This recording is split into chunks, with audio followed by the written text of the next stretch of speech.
Bonjour à toutes les auditrices et à tous les auditeurs. J'ai le plaisir de vous retrouver sur notre podcast La Voix des Retailers. Dans un article du 8 avril 2024, le média République Retail nous communique la somme de 17 milliards d'euros de fraude aux moyens de paiement qui auraient été perdus par les acteurs du retail en France sur toute l'année 2023. 43% des entreprises se poseraient la question de changer de prestataire de paiement pour offrir aux clients et à eux-mêmes de meilleures défenses devant les fraudes. Notre première et double question est: qu'est-ce qu'un prestataire de paiement, un PSP, et quels sont les types de fraudes sur les moyens de paiement? Pour y répondre, nous accueillons Eddy Ayouni. Bonjour Eddy. Bonjour à tous. Alors, est-ce que tu pourrais nous répondre à ces deux questions, s'il te plaît? Bien sûr. Alors, l'idée, d'abord, de déterminer ce qu'est un PSP, c'est de savoir ce que veut dire le mot PSP, prestataire de service de paiement. C'est une définition assez large, puisque aujourd'hui, le monde du paiement n'est plus celui qu'on a connu il y a quelques décennies, où à l'époque, on avait uniquement une banque qui permettait d'avoir accès à ce genre de service. Aujourd'hui, le prestataire de service de paiement est un terme qui est un peu galvaudé, puisque on a d'un côté les acteurs très technologiques qui permettent une intégration avec les marchands, qu'ils soient offline, donc dans le monde physique, ou online dans le monde numérique, qui permettent de connectivité avec différents prestataires. Donc ça, c'est la première partie technologique. Ensuite, on a les fameux, ce qui est resté le mot PSP, donc prestataire de services de paiement, qu'on identifie souvent à certains noms comme Stripe, Adyen, Checkout, Rapid ou d'autres. Et puis enfin, on a les acquéreurs. Alors les acquéreurs, quels sont leurs noms? Encore Stripe, encore Adyen, encore Checkout, ou BNP Paribas, Crédit Mutuel et d'autres banques. Donc vous voyez l'overlap, les mouvements qui ont pu se passer entre les différents acteurs. Et puis évidemment, quand on va plus loin, on va vers le réseau, puisque au-dessus de ces fameux prestataires de services de paiement, on a Visa, Mastercard, carte bancaire et d'autres à travers le monde. Donc voilà un petit peu pour déterminer ce qu'est un prestataire de service de paiement. C'est celui qui offre l'accessibilité à un service de paiement quand on est un marchand pour aller capturer de l'argent auprès de consommateurs ou d'autres marchands dans un scénario B2B. Que ce soit en e-commerce ou en magasin. Exactement. Ça ne se limite pas. Certains ont des compétences spécifiques, soit sur du e-commerce, soit sur de l'acquisition de transactions hors ligne. Et puis d'autres sont beaucoup plus flexibles sur le type d'interaction, mais vont se spécialiser notamment sur des niches ou sur certains types d'activités qui peuvent être la restauration, l'hôtellerie et d'autres types de services. Nous allons commencer par les fraudes. Est-ce que tu peux donner des types de fraudes au paiement? Bien sûr. Alors les types de fraude, on en détermine 4, grosso modo. Une quelque chose qui est extrêmement difficile à combattre, ce qu'on appelle la fraude amie, est une fraude qui, en fait, est une fraude initiée par l'utilisateur, par le consommateur, qui va utiliser les moyens de paiement de quelqu'un qu'il connaît pour faire une transaction, ce qui permettra à cette personne de dire que ce n'est pas lui et de pouvoir se la faire rembourser. Ce qui fait que, par exemple, toi, Alban, je te prêterai ma carte, tu irais acheter un jeu vidéo, et puis je me retournerai vers ma banque en disant que ce n'est pas moi qui ai fait la transaction, ce n'est ni mon adresse de livraison si tu te l'es fait livrer, je n'étais pas sur cet ordinateur, ce n'est pas mon adresse IP, etc. Celle-ci est extrêmement difficile à combattre, puisqu'évidemment, l'utilisateur, le consommateur faisant partie de la problématique de fraude, peut donner tout un tas d'éléments qui peuvent être très confusants pour l'émetteur qui prend la décision ou pas d'accepter une transaction.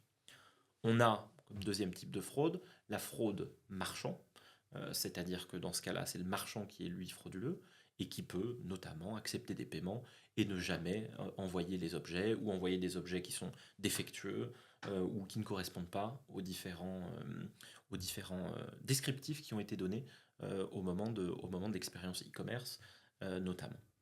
Ensuite, il y a les hackers ou les fraudes de ce qu'on appelle en anglais account takeover, donc les prises d'informations qui peuvent être faites via du phishing, etc., pour avoir vos mots de passe et vos logins, et qui vont en réalité arriver et prendre l'ensemble de vos informations et les utiliser à des fins de fraude, notamment vos informations de carte.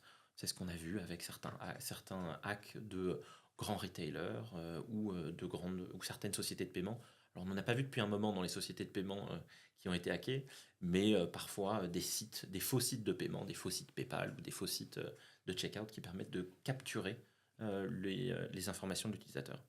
Enfin, une fraude qui existe aussi, ce sont ce qu'on appelle les storefronts. Donc, ce sont des faux sites marchands qui sont créés par des fraudeurs qui utilisent des cartes volées pour en réalité faire des achats sur des vrais sites.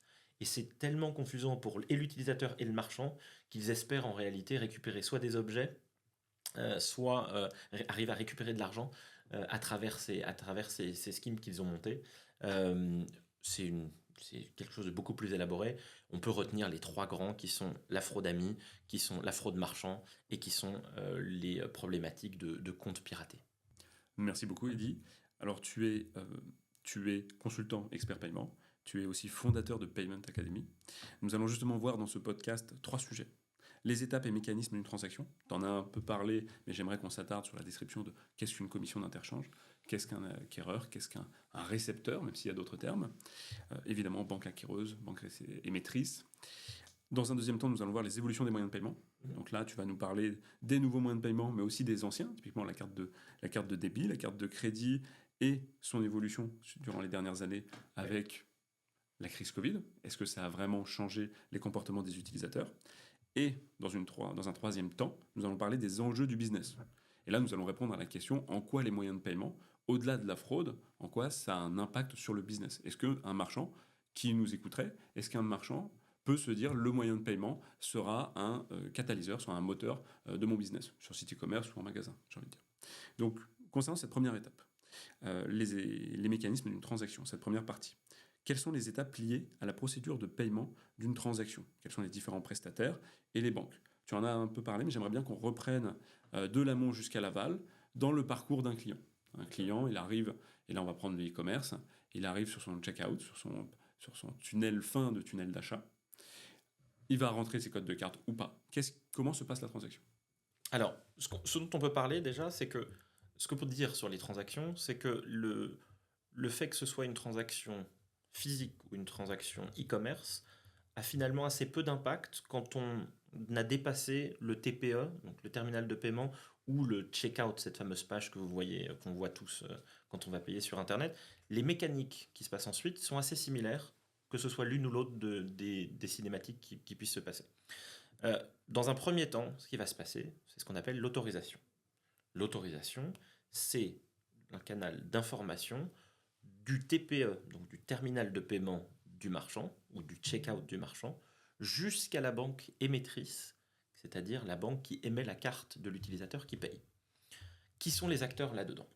Évidemment, on a le fabricant du TPE, qui va être le premier, ou le fournisseur de pages de checkout. Qui sont ces gens? Si on veut donner des noms, les fabricants par exemple de TPE sont Pax, qui est un fournisseur chinois, Ingenico, Cocorico, c'est un fournisseur français. Ensuite, pour la partie e-commerce, ce sont ce qu'on appelle les gateways ou les orchestrateurs de paiement qui fournissent ce service en général, ou parfois même directement les PSP qu'on a déterminés tout à l'heure. C'est-à-dire qu'un Stripe, un Checkout, un ADN peuvent tout à fait fournir une page de checkout. Dans cette autorisation, donc, une autorisation est déclenchée depuis le TPE ou le checkout pour aller vers le PSP, qui va lui-même la charrier auprès de la banque acquéreur, s'il ne l'est pas lui-même, ou directement vers le réseau, qu'on appelle le scheme.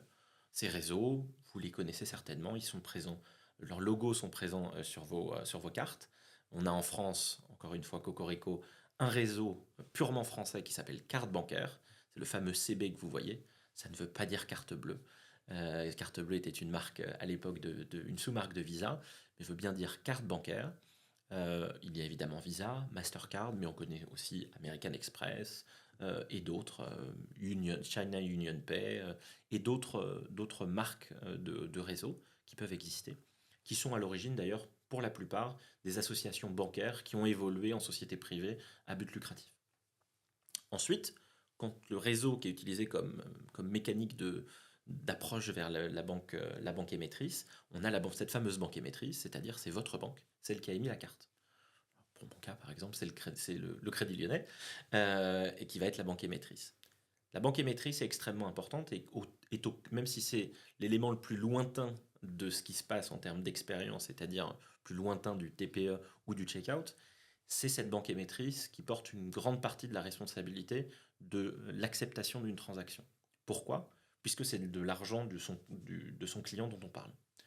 Et c'est elle qui va déterminer, grosso modo, qu'il va avoir deux grandes familles d'algorithmes qui vont tourner au moment de la prise de décision d'une transaction, d'une autorisation. Le premier, c'est évidemment le risque, c'est-à-dire est-ce que la personne a l'argent sur son compte, et puis après, ce sont les mécaniques de fraude. C'est-à-dire est-ce que ça correspond aux us et coutumes de l'utilisateur, en termes de montant, en termes de typologie de marchand auprès duquel il achète, en termes d'adresse IP. Si par exemple j'ai acheté quelque chose avec mon adresse IP à Clichy ce matin, mais que cet après-midi j'achète quelque chose avec une adresse IP à Nairobi, évidemment que ça va créer quelques flags qui vont se lever à ce moment-là. Donc dans cette autorisation, on a bien compris qu'il y avait la machine, ou la page de checkout, l'orchestrateur, le gateway, ou le PSP, qui peut aussi être banque acquéreur, qui va charrier une information auprès de l'émetteur, qui va lui accepter ou pas la transaction. À ce moment-là, il y a uniquement une autorisation qui a eu lieu. C'est-à-dire que l'émetteur de la carte s'est engagé à payer la transaction au marchand. Mais c'est ce qui fait qu'à ce moment-là, il n'y a pas de mouvement monétaire encore, puisque l'argent, souvent, on le voit encore disponible sur son compte bancaire. Mais on va voir en général un montant qui est bloqué sur sa carte et qui fait qu'on ne pourra pas aller au-delà d'un certain montant. Quand tu parles de charrier l'information, ça veut dire que l'orchestrateur demande, en tout cas qu'il y a une demande d'autorisation auprès de la banque du client. Donc tu vas parler du Crédit Lyonnais, donc de mon côté la Société Générale, et la Société Générale renvoie à ce PSP, ce prestataire de services de paiement, l'information comme quoi il autorise la transaction. Exactement. Pour l'instant, il n'y a pas eu de mouvement de fonds.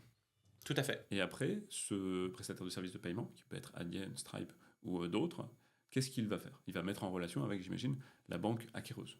Alors avant de partir sur le settlement, qui est la deuxième grande phase du paiement, qui s'appellerait un peu la compensation, en quelque sorte en français, il y a une deuxième partie qui s'appelle la capture du paiement, dans les messages qui sont charriés, encore une fois, de l'émetteur, de l'acquéreur à l'émetteur. La capture, c'est ce qui se passe soit au même moment que l'autorisation, soit un petit peu de temps après. La raison est la suivante. Par exemple, j'achète une série d'articles chez Amazon, mais malheureusement, au moment de les emballer, il y en a certains qui ne sont plus en stock. Eh bien, Amazon a la possibilité de ne capturer qu'une partie de la transaction qui a été autorisée. C'est-à-dire que si je devais payer 100 et qu'il manque un article à 20 euros, eh bien, la capture ne se fera que sur 80 euros. Et le reste des 20 euros, les 20 euros restants ne me seront jamais débités. Ça, c'est un mécanisme qui existe. C'est ce qu'on appelle un double message dans le monde du paiement. Ce double message peut intervenir au même moment, c'est-à-dire quand j'achète quelque chose, un service numérique par exemple, un service digital, où je n'ai pas de différence de tempo entre le moment où j'achète et le moment où je reçois le service. Quand il y a une différence, que ce soit la pompe à essence, dans le monde du physique ou dans le monde de la livraison physique, il peut y avoir cette fameuse autorisation et cette capture. L'exemple de la pompe à essence, je pense, parlera beaucoup aux auditeurs et aux auditrices. Donc je vais d'abord payer à la caisse, ou en tout cas je vais libérer 160 euros typiquement de plafond qui sera capturé sur mon plafond. Qui sera autorisé à ce moment-là. Autorisé, pas encore capturé. Sur ma carte. Et ce qui va me permettre de payer jusqu'à 160 euros au moment de mettre de l'essence dans la voiture. Exactement. Et si on revient à ces deux messages, on a donc une autorisation au début de 160 euros qui est prise.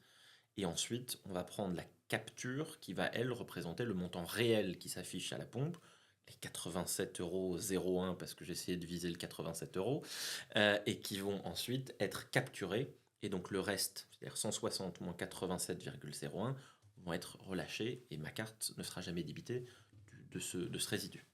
Très bien. Et l'étape suivante, donc l'étape de compensation, de settlement, qui correspond, si je comprends bien, au mouvement d'argent. Exactement. Avec la banque acquéreuse. Alors, c'est le mouvement d'argent entre les banques émettrices et les banques acquéreurs, tout à fait, à travers le réseau. Pour simplifier ces flux financiers, Visa, Mastercard, tout comme carte bancaire, sont des systèmes qui fonctionnent avec des compensations qui arrivent en fin de journée. C'est-à-dire qu'il Il n'y a pas d'échange d'argent à chaque transaction qui est faite entre les banques. Vous imaginez que ce serait un casse-tête monumental, et surtout beaucoup de ressources pour quelque chose qui n'aurait pas une grande différence pour les banques. Donc ce qui se passe, c'est qu'à la fin de chaque journée, il y a un compte qui est fait et il y a une compensation, donc c'est-à-dire combien la banque émettrice doit à la banque, aux différentes banques acquéreurs auprès desquelles elle a autorisé des transactions. Alors évidemment, la banque émettrice ne fait pas autant de virements qu'il y a de banques acquéreurs. Elle fait un virement à Visa ou à Mastercard ou à CB, qui est d'ailleurs cette fameuse chambre de compensation est gérée directement par la Banque de France, par des comptes qui sont via la Banque de France, et donc fait un virement en réalité unique au réseau qui va ensuite être distribué auprès de l'ensemble des banques acquéreurs. Donc là, nous avons vu l'ensemble de la procédure d'une transaction. Ouais. Maintenant, on va revenir sur les prestataires de services de paiement. Où se fait leur marge et combien est-ce qu'ils gagnent à peu près en pourcentage, je ne sais pas si c'est de valeur, j'imagine de volume de la transaction ou par transaction. Oui, alors on va même se placer avant le prestataire de services de paiement, c'est-à-dire qu'au moment où on est à ce moment du settlement, la banque émettrice, pourquoi elle émet une carte, elle aussi gagne de l'argent sur chacune des transactions que vous faites avec votre carte. Je m'explique. On appelle ça l'interchange. L'interchange est une somme qui est versée, qui est décidée par le réseau, c'est-à-dire par cette association bancaire, que ce soit Visa, Mastercard ou carte bancaire dans les cas que nous avons particulièrement en France. Et cet interchange, il est prédéterminé en fonction de plusieurs choses. Le type de carte, crédit, débit, en fonction parfois du scénario, c'est-à-dire du type de marchand auprès duquel je paye, parfois au montant de la transaction, parfois au niveau d'authentification que j'ai dans les transactions, c'est-à-dire on en parlera plus tard j'imagine, mais est-ce qu'il y a eu du 3D Secure? Est-ce qu'il n'y a pas eu de 3D Secure? Est-ce que c'est un paiement récurrent? Est-ce que c'est un paiement unique? Tout ça a un impact sur l'interchange, sur le calcul de l'interchange. Cet interchange, c'est donc la somme qui est reversée à la banque émettrice, ou qu'elle va d'ailleurs déduire directement du settlement qu'elle va envoyer à la banque acquéreur. Ensuite, il y a ce qu'on appelle des frais de réseau, qui sont appelés des scheme fees chez Visa et Mastercard, qui sont des frais pris directement par Visa et Mastercard au moment où ils charrient le settlement de fin de journée. Et ils vont le ponctionner directement sur ce montant. Enfin, il y a la marge de l'acquéreur. Et dans les marges de l'acquéreur, il y a deux grandes manières de calculer un prix. Évidemment, l'acquéreur doit normalement, s'il veut survivre, inclure dans le prix qu'il va facturer au marchand, évidemment l'interchange, qui a déjà été ponctionné du mouvement, le scheme fee, qui a lui aussi déjà été ponctionné du mouvement, et additionner sa marge. Comme je le disais, il y a deux manières de le présenter au marchand. Le premier est ce qu'on appelle en anglais un blended rate, en français un taux unique, c'est-à-dire un pourcentage fixe pour l'ensemble des types de transactions, sans prendre en compte la fluctuation de l'interchange dont on parlait tout à l'heure en fonction des scénarios. C'est par exemple les prix standards qu'on peut voir chez Stripe, chez Adyen, chez Checkout. Je crois qu'Adyen d'ailleurs a même plus ce genre de pricing aujourd'hui, mais chez Stripe, si je ne dis pas de bêtises, je crois que c'est 1,2% qui sont facturés sur l'ensemble des transactions domestiques, voire européennes, cartes, auprès d'un marchand. Le deuxième moyen de le calculer, c'est ce qu'on appelle un pricing IC++, IC++. Celui-ci s'appelle donc interchange plus, c'est-à-dire qu'il est calculé avec le coût réel de l'interchange, le coût réel du scheme fee et une marge qui est visible et qui est annoncée par l'acquéreur. Donc souvent on voit ce prix IC++ et un pourcentage derrière entre, pour les plus gros marchands, 0,05%, et puis qui peut aller jusqu'à 0,3, 0,4, 0,5, 2% parfois pour les marchands à très haut risque, qui sera la marge nette de l'acquéreur. Donc là, c'est facturé du prestataire de services de paiement à la banque acquéreur. Non, c'est dans l'autre sens. C'est le prestataire de services de paiement qui facturera au marchand et qui, en réalité, a déjà été ponctionné de l'intégralité des frais au préalable, quand il a reçu le fichier de settlement. Donc si je devais recevoir 100 pour une transaction, admettons que j'ai, pour que vous ayez une idée, En Europe, l'interchange a été capé par l'Union européenne, donc un maximum, c'est 0,2% pour les cartes de débit, 0,3% pour les cartes de crédit. Donc sur une transaction à 100 euros, et si j'ai payé avec une carte de crédit, la banque émettrice va donc envoyer 99,7 euros. Il y a encore environ 0,1% qui est ponctionné par le réseau, donc c'est-à-dire qu'on sera à 99,6 euros qui arriveront chez l'acquéreur. Et ensuite, l'acquéreur, dans le cas de Stripe, Stripe est acquéreur directement, donc à 99,6 euros dans sa poche. Et s'il facture 1,2%, versera seulement 98,8 euros et gardera la différence comme marge. D'accord. Donc ça veut dire que le marchand va recevoir 98,8 euros dans ce cas-là. Exactement, ouais. De la transaction. Exactement. Qui initialement est à 100 euros. D'accord. Tout à fait. Maintenant, on va revenir sur les bonnes pratiques. Oui. Alors peut-être juste avant cela, l'autre, parce que de se dire que les prestataires de services de paiement ne facturent uniquement qu'à la transaction, évidemment, serait un peu limité. Les prestataires de services de paiement peuvent parfois avoir des mécaniques de prix qui sont plus avantageuses pour certains. On le voit notamment avec Shopify, avec Wix, qui ont lancé leur propre solution de paiement à l'intérieur de leur écosystème et en fait se rémunèrent à travers d'autres services, notamment à travers des SaaS fees, donc à travers des paiements mensuels, de forfaits, et peuvent inclure ça dans un forfait et facturer l'accès au service avec d'autres fees qui sont encore une fois des frais de plateforme, des frais de setup, etc., qui permettraient d'avoir une approche légèrement différente au niveau de la transaction. Mais il est vrai que les exemples que nous avons donnés là répondent en général à peu près au cas d'usage que nous voyons sur les grands marchands du e-commerce ou du hors-ligne. Wix et Shopify, qui sont des fournisseurs d'hébergement de sites internet ou de sites e-commerce. Exactement, oui, tout à fait. Et dont d'ailleurs les solutions de paiement reposent sur l'architecture de Stripe, en grande partie, même si Shopify vient d'annoncer qu'il faisait un partenariat avec PayPal pour leur transaction carte aux États-Unis. Mais aujourd'hui, effectivement, c'est un fournisseur d'hébergement et de services pour le e-commerce qui permet d'agréger un certain nombre de services, qu'ils soient dans la logistique, dans l'expérience utilisateur et dans le paiement. Et donc dans le paiement, la version Wix Payment et Shopify Payment sont des solutions Stripe. Nous arrivons à la question des bonnes pratiques. Je suis un marchand, je sais maintenant que sur un panier de 100 euros, je ne vais pas recevoir 100 euros. Je dois prendre en compte ce que va me facturer mon prestataire de services de paiement. Je dois prendre en compte aussi cette commission d'interchange. Quelles sont les bonnes pratiques maintenant, avant de prendre pour un créateur de marketplace ou de site e-commerce, ou comment est-ce que je peux changer de prestataire de service de paiement, ou quand je change de prestataire de service de paiement, pour être plus clair, quelles sont les bonnes pratiques à avoir en tête? Alors, il y en a plusieurs à avoir en tête.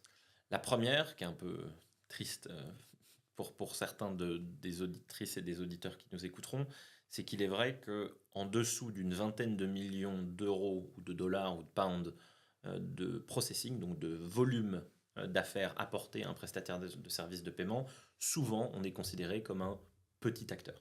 Et donc les capacités à négocier sont, somme toute, assez limitées. Les solutions existent, cependant elles sont encore une fois assez limitées. Pour les acteurs qui sont un peu plus gros, il y a plusieurs manières d'aborder la chose.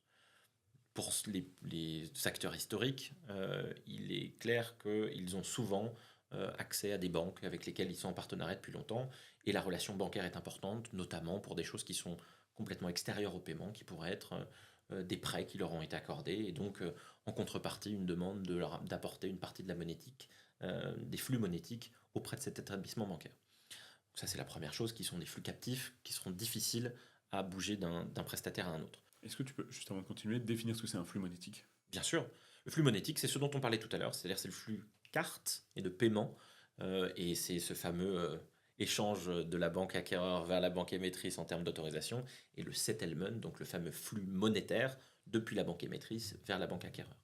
Quand je suis un marchand, je peux encore une fois être chez BNP Paribas, par exemple, et avoir des prêts en tant qu'acteur du e-commerce, et donc en contrepartie d'avoir accepté des conditions peut-être moins favorables au niveau du paiement, mais encore une fois pour pouvoir financer mon activité. La deuxième approche l'approche que beaucoup prennent en ce moment, choisissent en ce moment, est celle des orchestrateurs ou des technology providers, donc tous ces acteurs qui existent et qui permettent de se connecter simplement à de multiples acquéreurs d'un seul coup. Ça enlève une partie de la charge de développement. Ça ajoute éventuellement tout un tas de logiques de business et de logiques opérationnelles, puisque ces orchestrateurs se sont développés dans certaines niches, et quand on est hôtelier, on a des problématiques très particulières sur les paiements, tout comme quand on est restaurateur, tout comme quand on fait de l'aérien, et que ces acteurs-là ont mieux compris ces business de niche et les ont adaptés d'un point de vue technologique. Avoir recours à ces orchestrateurs peut permettre donc deux choses: une optimisation des flux d'informations et des process business, et en même temps d'avoir accès à de multiples acquéreurs, et donc de pouvoir jouer au moment des négociations commerciales avec les acquéreurs, de pouvoir faire jouer la compétition. Puisqu'évidemment, si j'ai une seule connectique qui me permet de manière dynamique de bouger mes flux de Stripe à Adyen, à Checkout, à Rapid et à d'autres en une fraction de seconde, ou même de manière avec de l'IA, et pouvoir générer des logiques business, bien évidemment, j'aurai un peu plus l'oreille attentive de certains de ces prestataires de services de paiement quand il s'agira de renégocier pour pouvoir leur envoyer plus de volume. Donc si je suis un marchand, l'idée c'est de mettre en concurrence ces prestataires de services de paiement par l'intermédiaire d'un tiers qui serait en haut de ma pyramide et qui me permettrait de dispatcher, d'envoyer certaines transactions à l'un plutôt qu'à l'autre en fonction de la transaction et en fonction du moins cher du moment. Exactement. Alors ici, on parle bien d'une approche commerciale. Évidemment, dans les paiements, il y a d'autres aspects qui sont à prendre en compte. Les frais de paiement n'étant pas l'unique KPI qu'on va essayer d'aller mesurer. Le taux d'acceptance, c'est-à-dire le nombre de transactions acceptées sur le nombre de transactions présentées, est pour la plupart des marchands le KPI le plus important que le prix.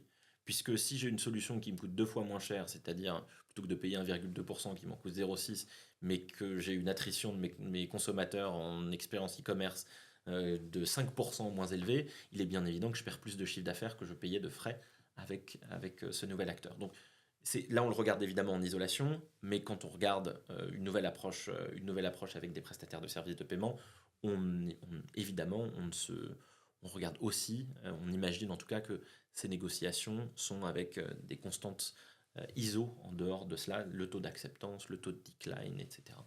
Le taux de decline, donc c'est le taux de transaction refusée. Exactement.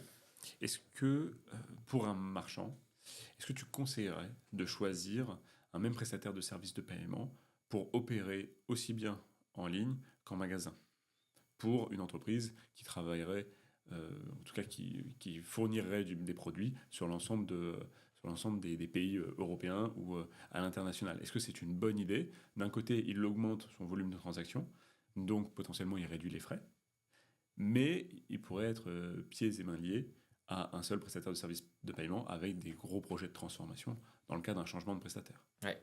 Alors, je ne pense pas qu'il y ait de réponse facile à cette question, malheureusement. Sinon, je n'aurais pas de travail. C'est la première chose. Mais il est vrai que les problématiques des marchands sont toujours uniques. C'est-à-dire que même si on peut tirer vers des grandes approches, malheureusement, aujourd'hui, on n'a pas de réponse unique. On peut parler des avantages de chacune des approches et on peut parler de leurs désavantages. Effectivement, avoir un même prestataire qui s'occupe de l'e-commerce et du hors-ligne, donc de la partie physique, a un effet de coût important, un effet aussi de compréhension des business qui est majeur, puisque je n'ai pas besoin de réexpliquer à un nouvel acteur ce que je fais, comment je le fais, quelles sont mes logiques de business, etc. Ce qui peut faire gagner un temps fou et pour les développeurs et pour les différents services qui fournissent du support à ces prestataires de services de paiement. Je pense notamment à la finance, je pense à la comptabilité, aux équipes qui gèrent les ERP, qui permettent donc d'avoir quelque chose qui est plus rapide en termes de mise en place.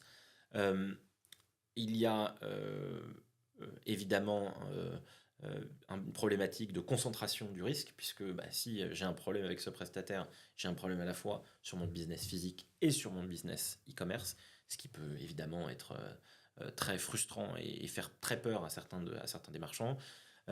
Et puis l'autre point, et ça c'est une opinion personnelle, mais il est vrai que souvent les sociétés qui sont très bonnes en e-commerce ont donc investi de l'argent dans leur roadmap produit pour aller créer de nouvelles solutions e-commerce. Et c'est très difficile pour un prestataire de services de paiement d'être bon partout. En tout cas, bon partout dans toutes les niches et dans toutes les verticales. Donc, c'est voilà, c'est une réponse de Normand un petit peu. Il n'y a pas vraiment de bon chemin, mais en tout cas, voilà, il y a des bons côtés et des mauvais côtés à chacun. Aujourd'hui, voilà, en fonction des cas d'usage, il faut aller un peu plus loin dans l'étude. Encore une fois, le taux d'acceptation, le taux de decline, le prix et les attentes d'un point de vue logique de business sont les quatre grands points à regarder quand on prend ce genre de décision. Pour revenir juste un tout petit peu sur la question qui était précédemment posée, euh, certains préfèrent avoir une connexion directe auprès de leurs acquéreurs, c'est-à-dire auprès de Stripe, auprès d'Adyen et auprès de Checkout, ou d'autres, BNP Paribas et Crédit Mutuel et tous les autres, justement pour ne pas concentrer le risque sur un seul prestataire qui ferait l'orchestration. Puisque de la même manière qu'on vient d'en parler, si je concentre l'ensemble de mes flux, même si ce n'est qu'un acteur technologique et pas financier, puisque l'orchestrateur de paiement ne touche pas à l'argent, il ne touche qu'à l'autorisation dont on parlait tout à l'heure, je concentre un risque. Et donc évidemment, si mon orchestrateur de paiement ne fonctionne plus, eh bien je ne peux plus opérer mes paiements. Donc certains multiplient les intégrations directes avec les acquéreurs pour être sûrs de l'efficacité de leur intégration et ont eux-mêmes à l'intérieur de leur système une logique business qui permet de faire ce qu'on appelle le load balancing, donc de faire en temps réel ou à travers des règles qui sont codées dans leur système des mouvements d'un acquéreur à un autre. Et puis certains ont des logiques plus simples qui sont des logiques plutôt géographiques. On sait qu'il y a certains prestataires de services de paiement qui sont plus forts dans certaines régions que dans d'autres.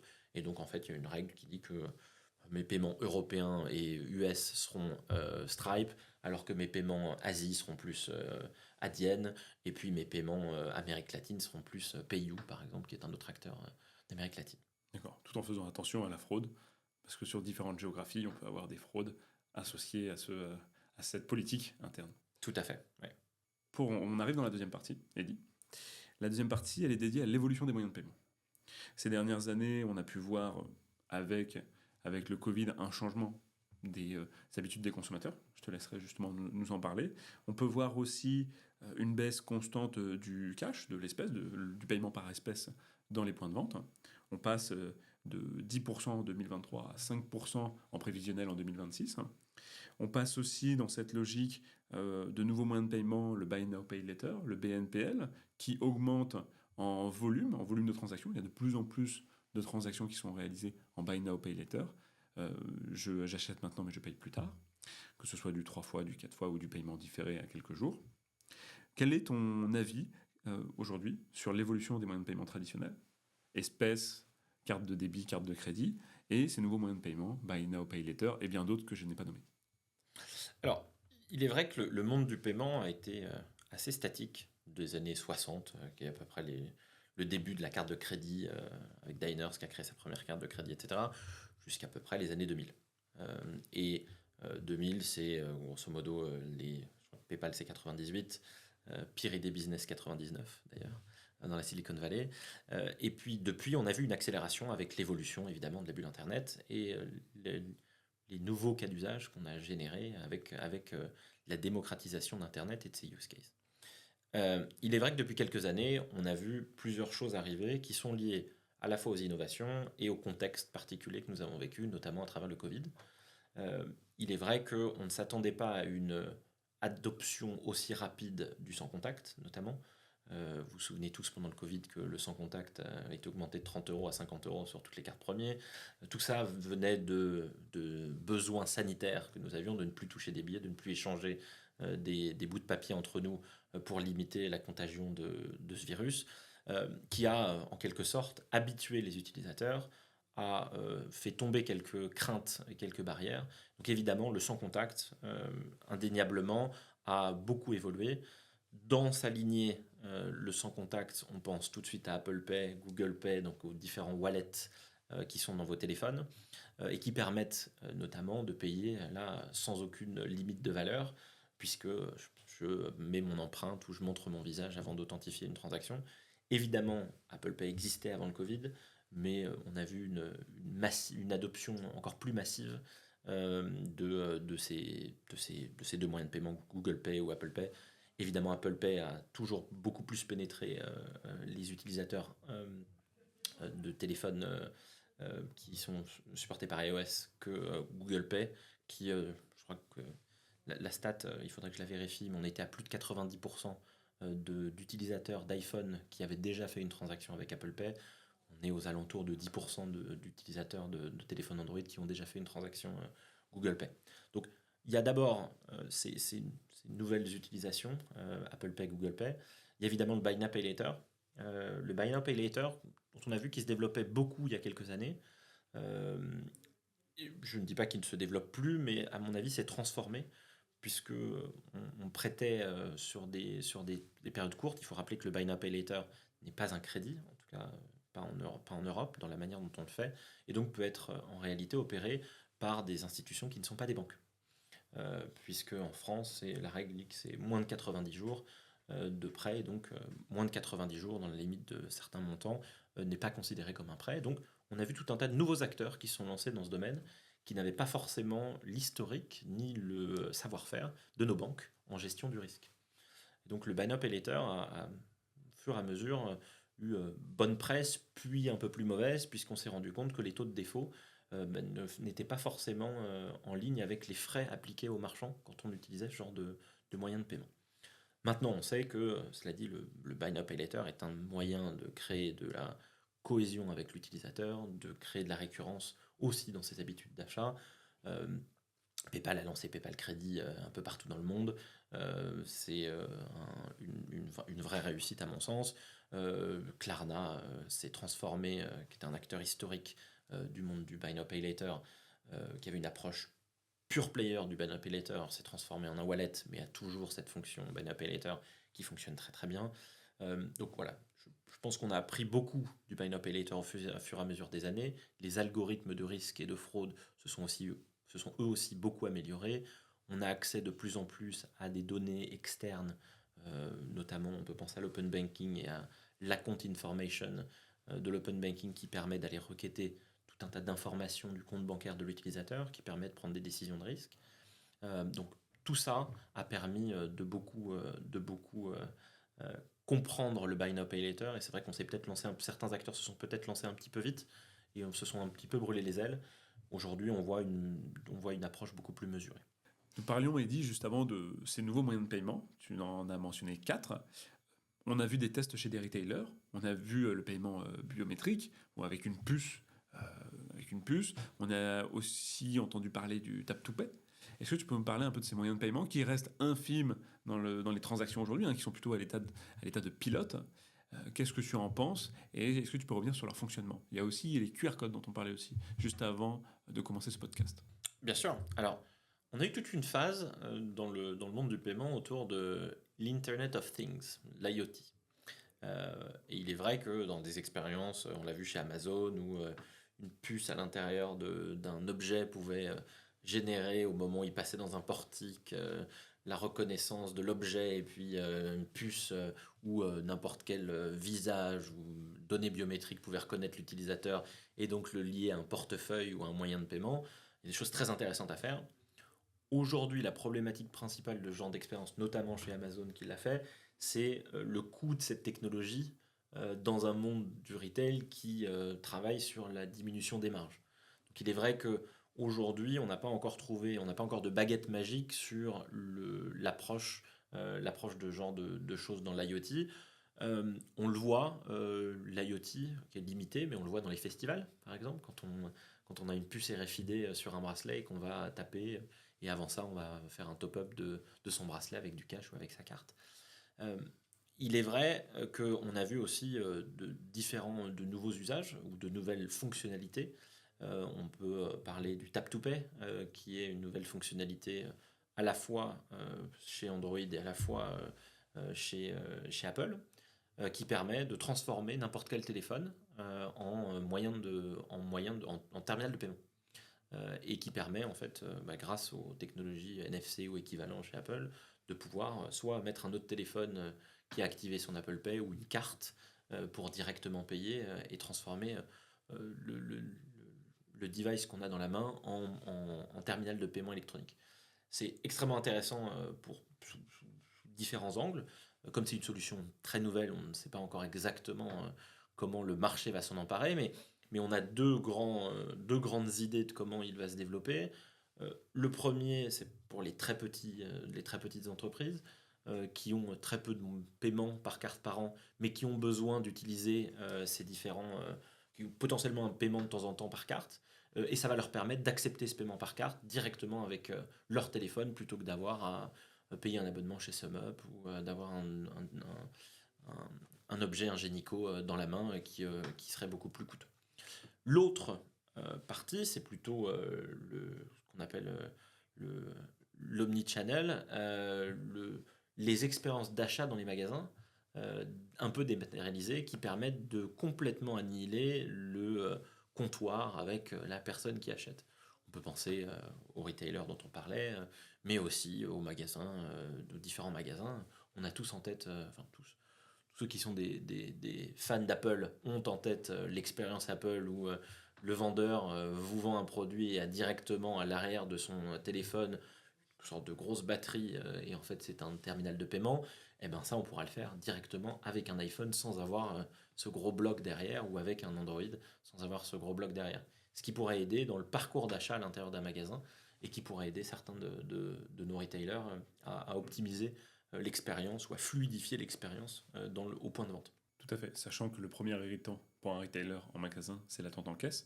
On pourrait très bien imaginer, je crois que Decathlon le fait, c'est justement un paiement au niveau des rayons à chaque vendeur, peut-être pas chaque, mais en tout cas un chef de rayon peut, grâce à cette technologie, vendre le produit en question et éviter l'attente en caisse. Exactement, c'est tout à fait ça. Donc il n'y a pas qu'un cas d'usage de très petits, mais il y a encore une fois ces cas auprès de très grands qui voudraient dématérialiser un peu tout ce moment d'attente, ou en tout cas ne pas surcharger de manière inutile des files de caisse pour des gens qui auraient un article, deux articles, qui pourraient rendre l'expérience plus fluide. On a parlé du QR code, je ne crois pas. Non, pas encore. Comment fonctionne un paiement par QR code? Alors, en général, un paiement par QR code, il y a plusieurs grandes typologies. Souvent, un QR code, c'est un moyen d'ouvrir une application sur un téléphone.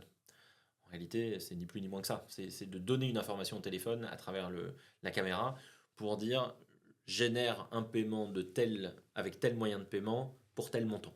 Donc ça ouvre un checkout de paiement. Exactement. Soit ça ouvre un checkout de paiement, soit ça va aller ouvrir une app que vous avez déjà dans votre téléphone. Ça pourrait être un QR code PayPal, un QR code Payconic en Belgique, un QR code GrabPay si vous êtes en Asie, etc. Et qui permet en fait de directement ouvrir l'application avec les informations du marchand qui sont injectées dans cette transaction, ce qui fait que l'utilisateur n'a plus qu'à s'authentifier pour valider son paiement.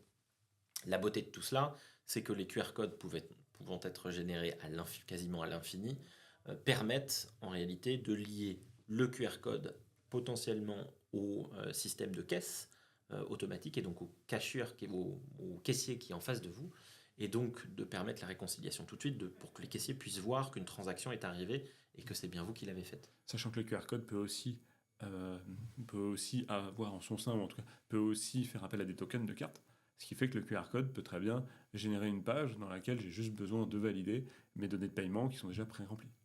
Alors ça demanderait, si c'est le retailer qui génère le QR code, il n'y a pas les moyens de paiement dedans, mais tout à fait, il pourrait générer une expérience d'achat fluidifiée si notamment vous avez déjà un profil chez le retailer, qui a déjà un token qui a été gardé chez le retailer et qu'il est capable, avec le fait que vous vous connectiez, de retrouver des informations de cache à l'intérieur de votre téléphone et de pouvoir générer une expérience plus fluide.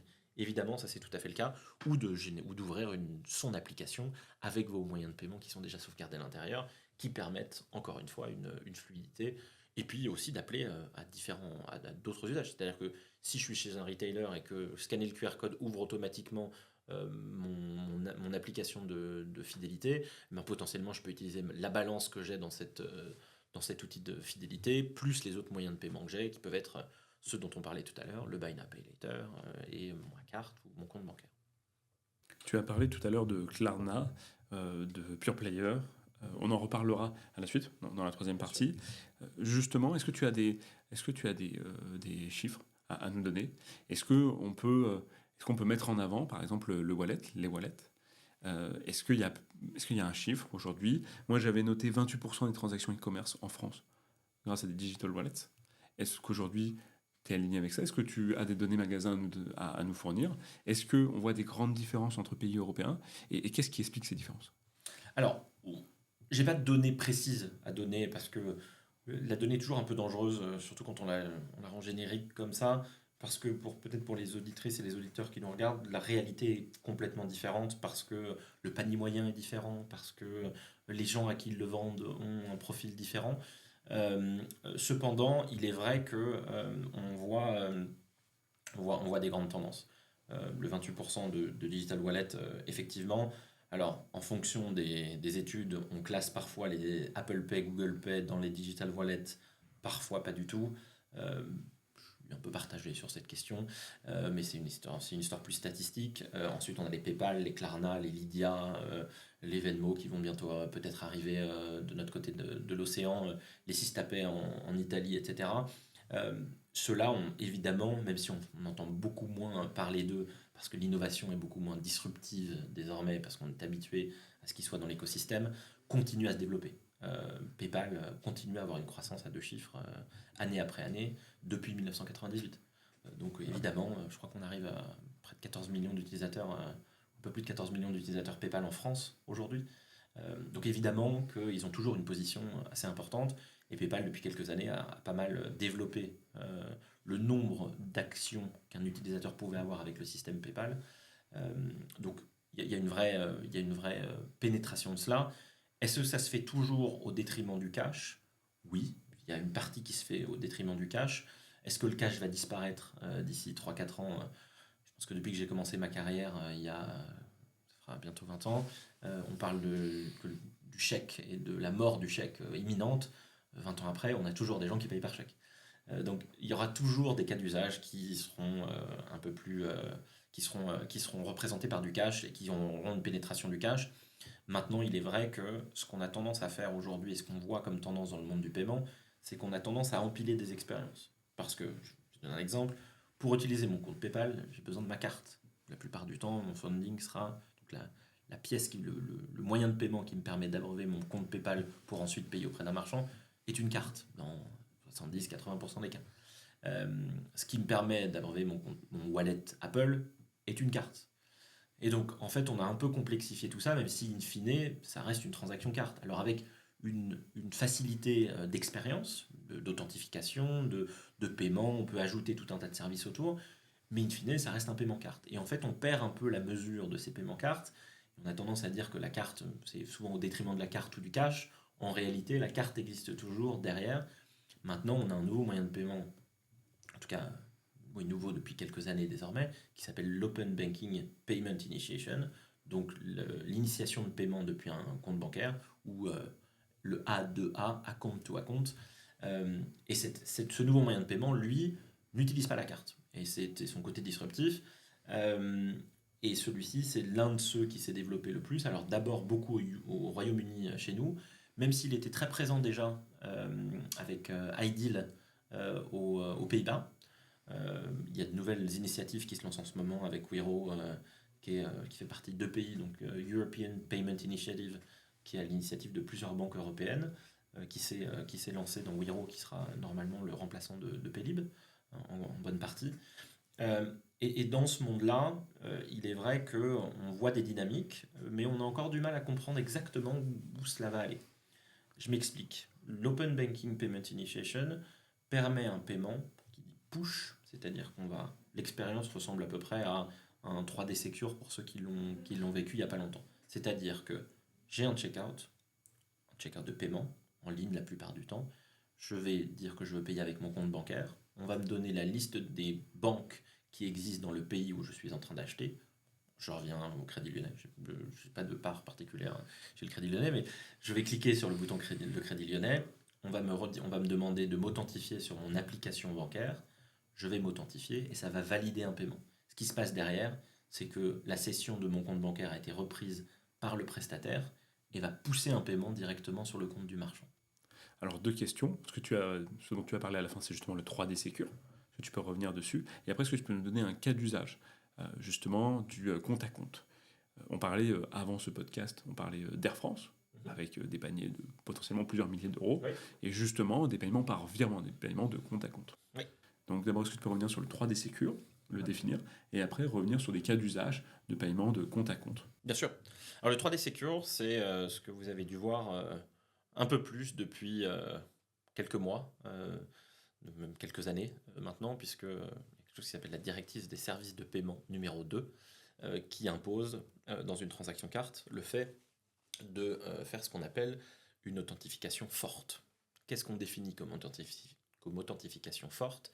C'est 2 facteurs sur les 3 qui existent. Les 3 facteurs sont ce que je sais, ce que je suis et ce que j'ai.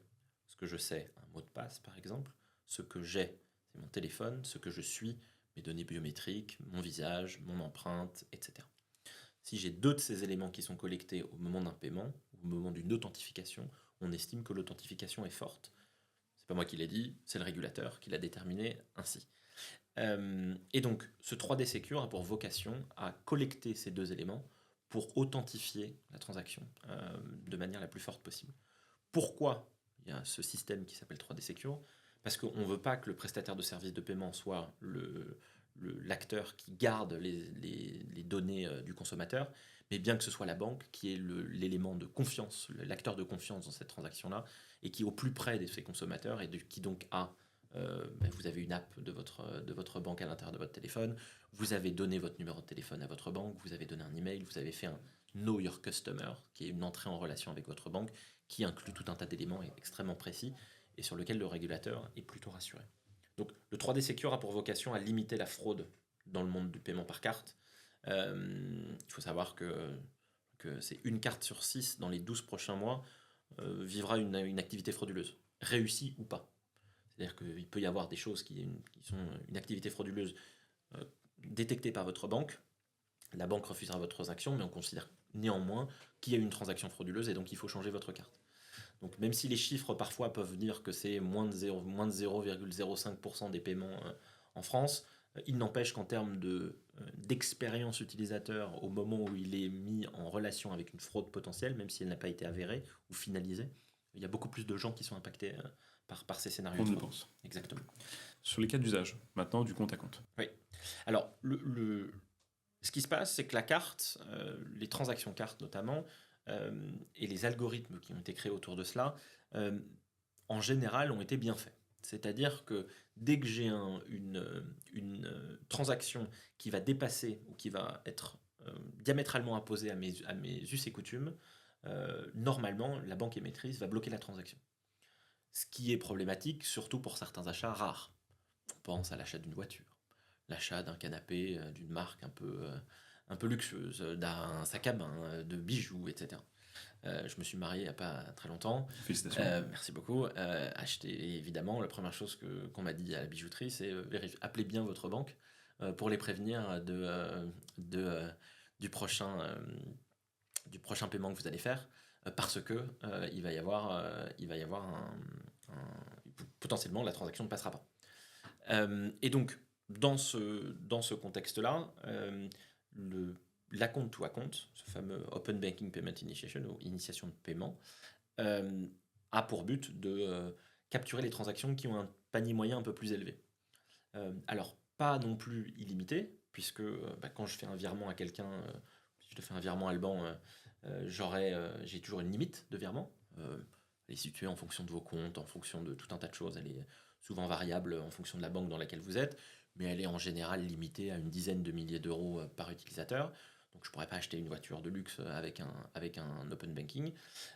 Pour ça, il faut soit un chèque de banque, soit aller voir sa banque physiquement et demander à un guichetier d'opérer un virement, et lui ne sera plus soumis à ces règles à partir du moment où vous avez l'argent sur le compte.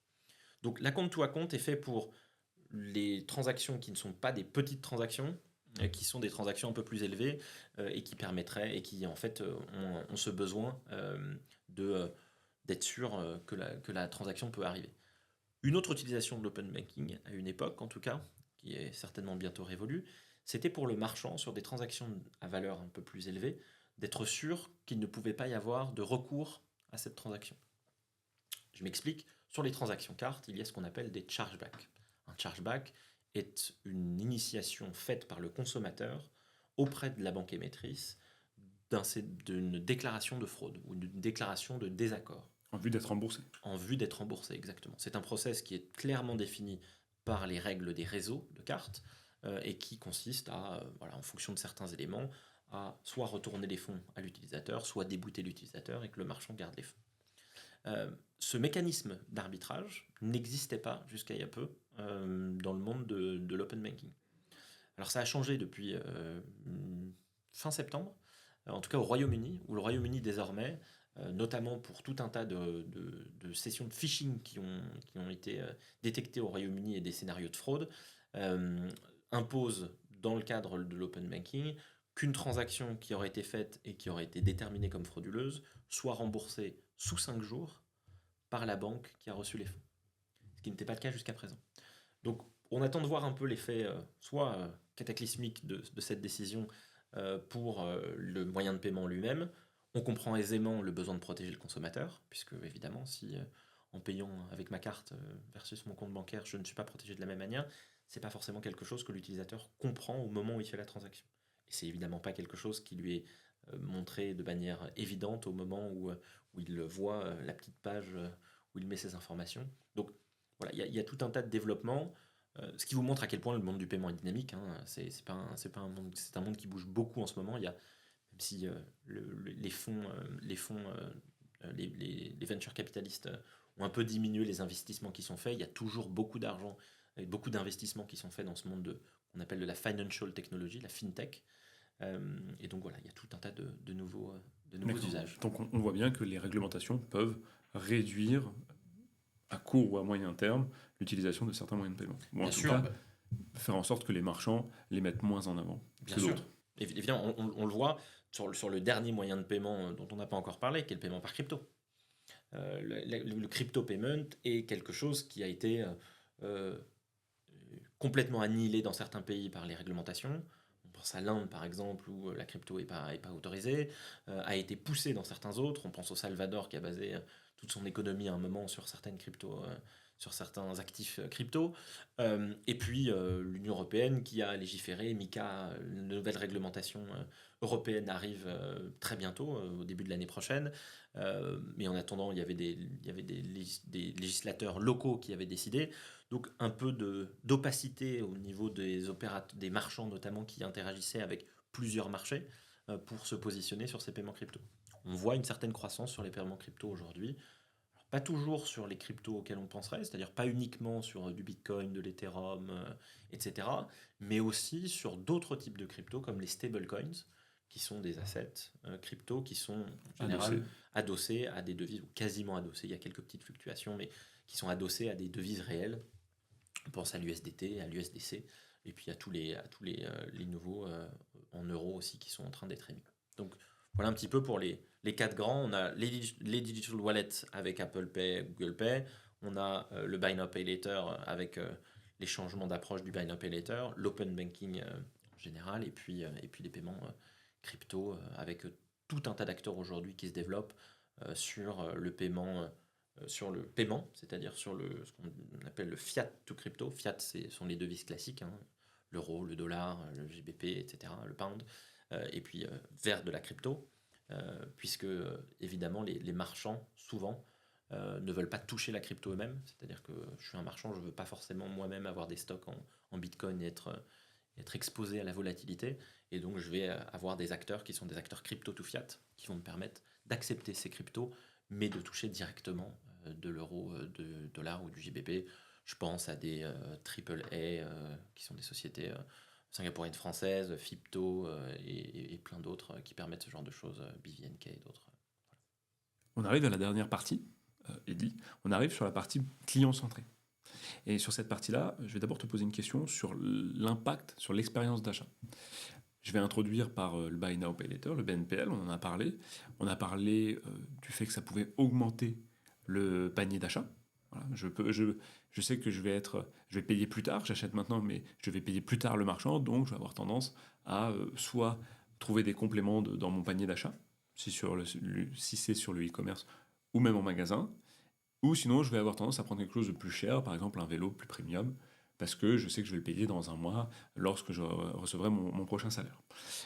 Aujourd'hui, toi, est-ce que tu penses qu'on peut réduire, et c'est une question provocatrice, c'est volontaire, est-ce qu'on peut réduire justement les moyens de paiement à cette lutte contre la fraude, ou est-ce que vraiment ça influence l'expérience d'achat des clients et que c'est un élément business pour justement le marchand?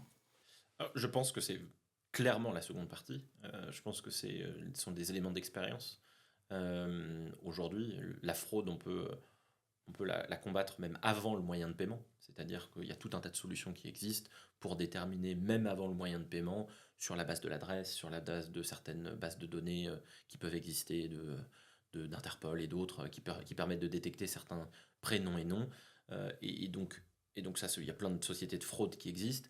Je pense aujourd'hui que le principal but des innovations dans le monde du paiement, c'est d'améliorer l'expérience. Alors, tout en gardant en tête évidemment la partie contrôle de la fraude, mais pas forcément uniquement en étant focalisé sur la fraude.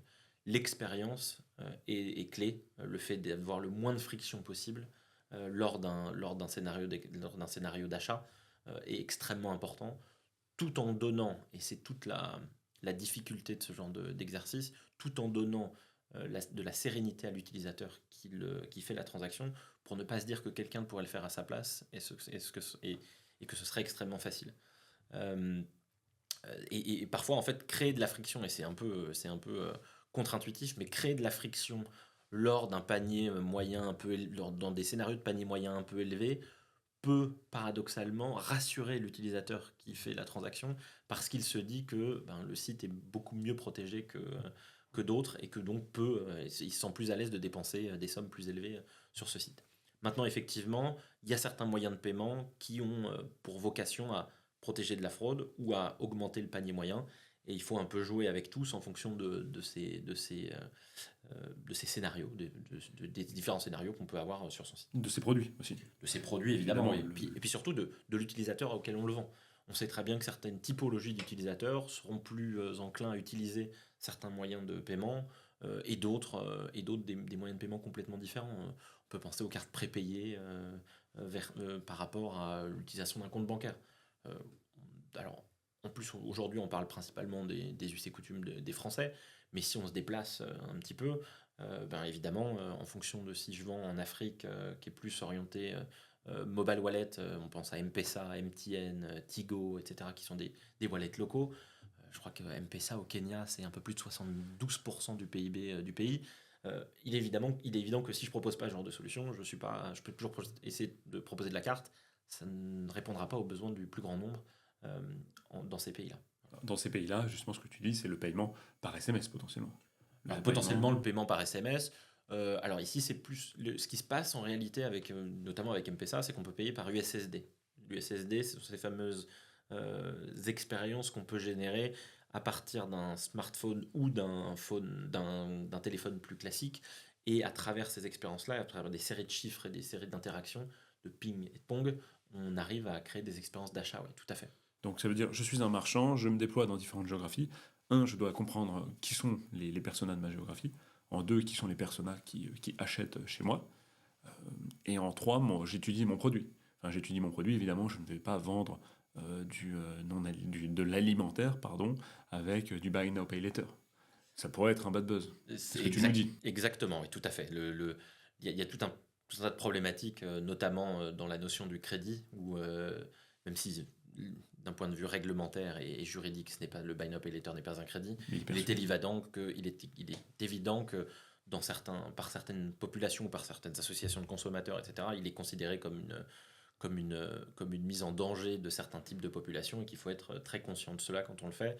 Et c'est d'où l'importance de comprendre sa cible, de comprendre ses utilisateurs jusqu'aux moyens de paiement, puisqu'il peut avoir un impact de réputation, mais aussi et surtout d'expérience. Comment je détermine le succès? Le succès d'un déploiement d'un nouveau moyen de paiement? Alors, trafic, taux de conversion? Bien sûr. Alors, il est important de revenir au moment où on a essayé de le mettre en place. C'est-à-dire que souvent, on n'essaie pas de déterminer le KPI une fois que le paiement a été mis en place, mais on le met en place pour améliorer une certaine partie. En général, le panier moyen, en général, la conversion, en général, ou se développer à l'international, dans certaines nouvelles géographies et l'ajout de moyens de paiement de ces nouvelles géographies. Donc il est important de bien comprendre les raisons sous-jacentes de la mise en place de ce moyen de paiement pour ensuite pouvoir mieux les analyser. À mon sens, si on veut les résumer, c'est effectivement ce qu'on appelle la share of checkout, donc le pourcentage que cela représente dans le nombre de moyens de paiement et dans le nombre des paiements qui est fait dans cette même géographie, le taux de conversion, euh, pré-paiement et ensuite avec le prestataire de service de paiement, puisque il y a tout un tas de choses que le prestataire de service de paiement ne voit pas, notamment quand un client drop avant même d'avoir cliqué sur le bouton quand il ne voyait pas son moyen de paiement, ça peut être un indicateur.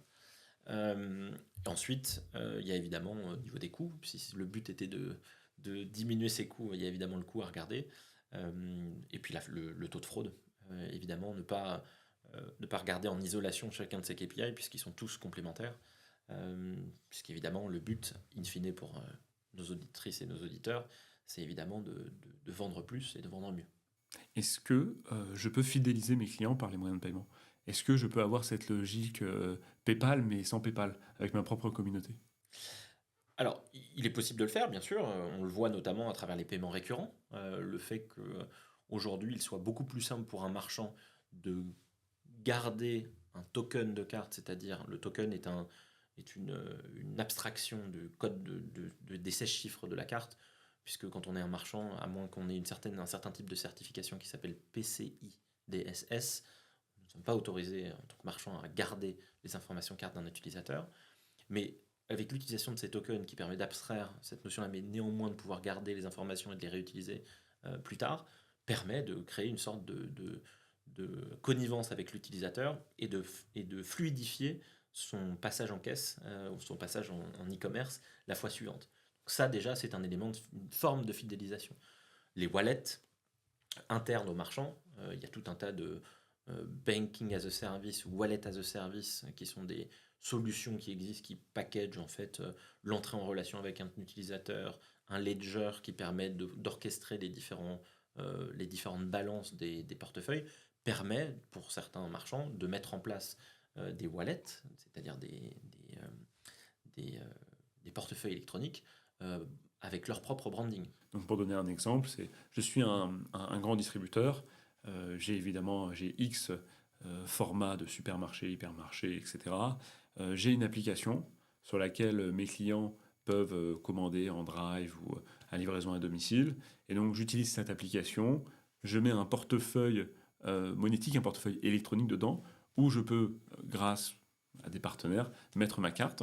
Et donc ça va me créer une application qui fonctionne aussi bien sur le site qu'en magasin, et je peux payer directement avec mon application, moi en tant que grand distributeur, dans mon magasin.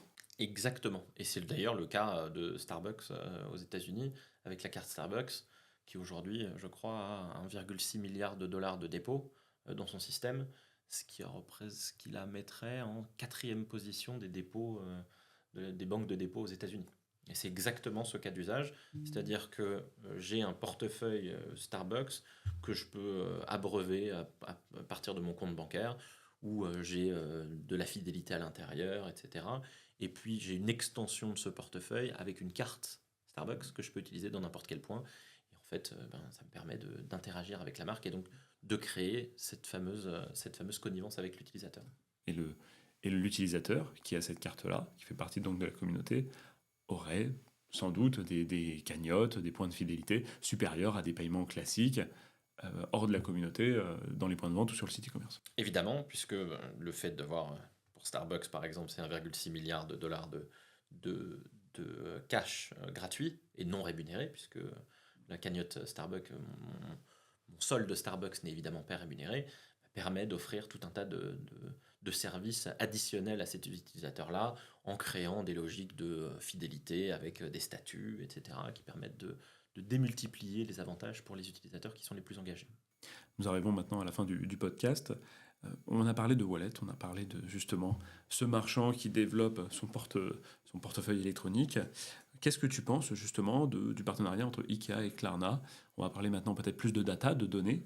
Est-ce que ce ne serait pas pour ces marchands-là dangereux justement de confier ce portefeuille électronique ou cette communauté justement à un tiers et donc de perdre la donnée client transactionnelle?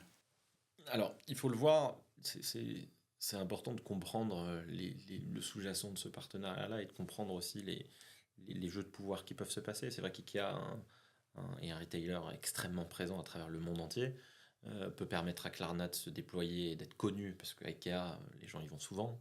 C'est un marchand auprès duquel on revient à chaque fois qu'on déménage, à chaque fois on pense à un meuble. Donc il y a un vrai effet de branding pour Klarna qui pourrait se développer dans certaines géographies où ils ne sont pas présents. Et pour IKEA, c'est potentiellement toucher une population qui n'ont pas encore, certains utilisateurs qui n'ont pas encore, qui sont des utilisateurs Klarna, dans les pays peut-être plus développés, en tout cas où Klarna est plus développé. Et puis surtout, ne pas porter la charge de son fameux programme IKEA Family, où il y a certainement des financeurs derrière, mais a certainement un coût.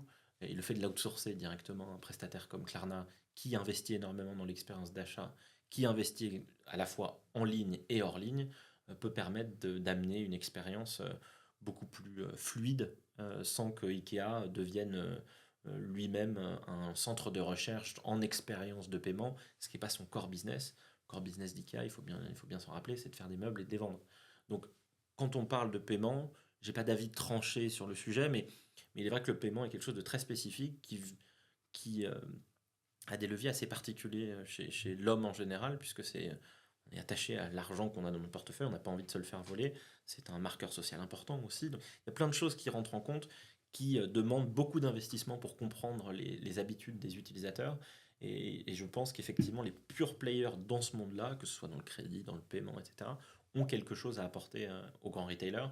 Maintenant, effectivement, il ne faut pas que ce soit au détriment de bah, qui détient le client, où est la data, puisqu'on sait aussi dans le monde dans lequel nous vivons que la data est un élément clé et pour IKEA et encore plus clé pour Klarna qui pourrait en faire d'autres. Quand tu parles de pure player, à qui penses-tu?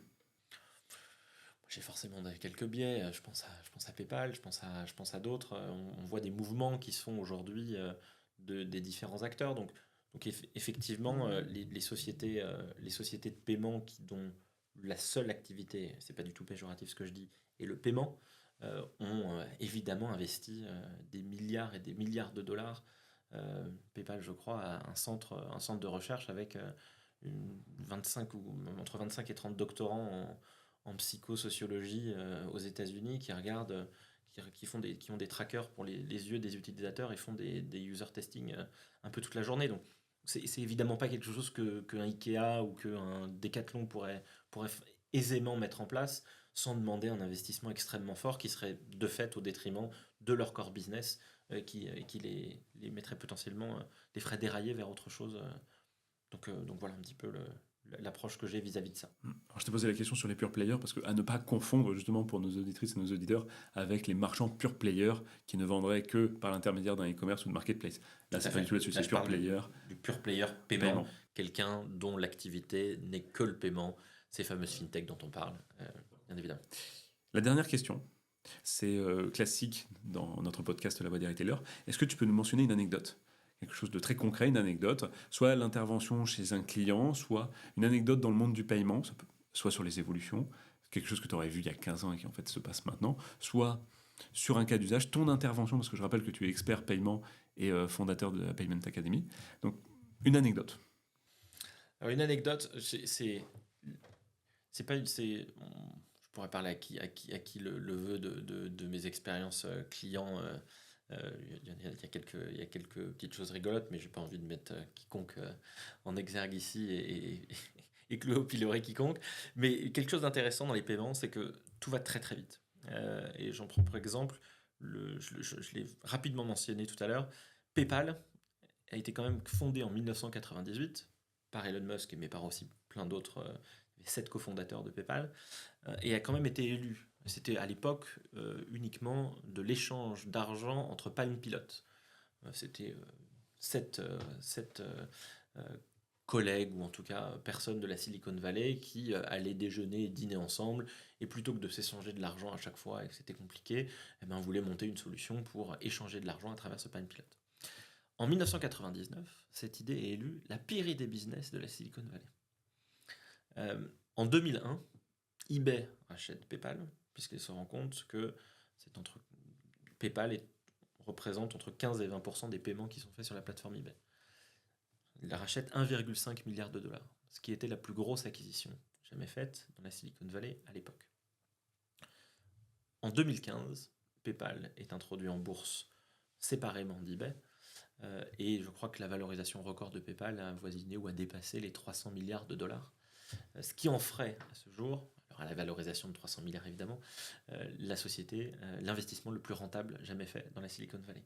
Donc tout ce que j'ai dit ici, et c'est pour un peu rendre la chose un peu plus légère, c'est-à-dire que tout ce qu'on constate à présent peut être complètement transformé dans 1 an ou 2 ans, et le monde des paiements de 98 allait beaucoup plus doucement que le monde des paiements d'aujourd'hui, et on est dans des shifts massifs d'usage, etc. Et on le voit avec le Covid, des éléments exogènes peuvent nous amener à complètement changer nos manières de payer et nos manières d'interagir avec l'argent en général. Donc voilà, toujours continuer à s'informer, continuer à s'entourer, à se baigner dans l'écosystème pour mieux comprendre cet écosystème, puisque, encore une fois, il n'est pas si complexe que ça, mais il bouge très très vite. Et sa complexité, c'est vraiment sa vélocité. Merci beaucoup, Eddy. De quoi ? Avec plaisir.